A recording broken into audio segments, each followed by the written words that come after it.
Welcome to Policy on Demand's Week in Review. I'm Mark Prater. The activity of this week very much reflects that we are 10 days out from this year's election, and my key takeaways are 5.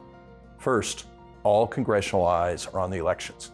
Second, a lame duck session will occupy Congress' official calendar from that post-election period until the start of the next session on January 3rd, 2025. For your planning purposes, that's the middle 2 weeks of November and the first 3 weeks of December, with adjournment targeted for Thursday, December 19th in the House and Friday, December 20th in the Senate. Third, Congress tends to be driven by deadlines, so expect that activity to heat up in the December portion of the lame duck session. Fourth, Congress has one thing it must do after the election and the end of the year: fund the government. On December 20th, the continuing resolution, which funds the government, will expire. That means the lame duck Congress and the administration will have to figure out whether to replace the expiring continuing resolution with a full fiscal year appropriations bill or bills, or another continuing resolution, or some combination of those measures. And fifth, the post-election dynamics, including changes in party control of the White House, House, or Senate, if any, will affect the character, scope, and content of legislation in the lame duck session.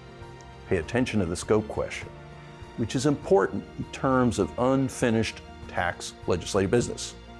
If you're wondering if there is a chance for tax legislation in the lame duck session and what might it cover, you're not alone. Lame duck sessions are usually focused on must-do matters, and getting to those must-do matters will depend on whether the key players, the leadership in both bodies, and the tax writing chairs and ranking members, make a tax package enough of a priority to add it to the lame duck business agenda.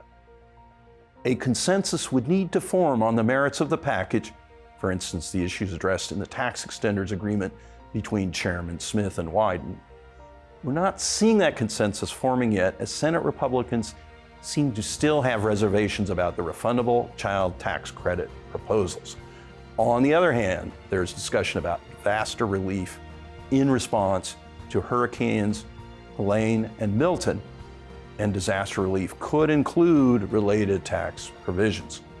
As you think about where to focus your attention in the days ahead, when the campaign between Vice President Harris and former President Trump plays out its last stages, observe and listen to their closing arguments on the tax and fiscal policy questions.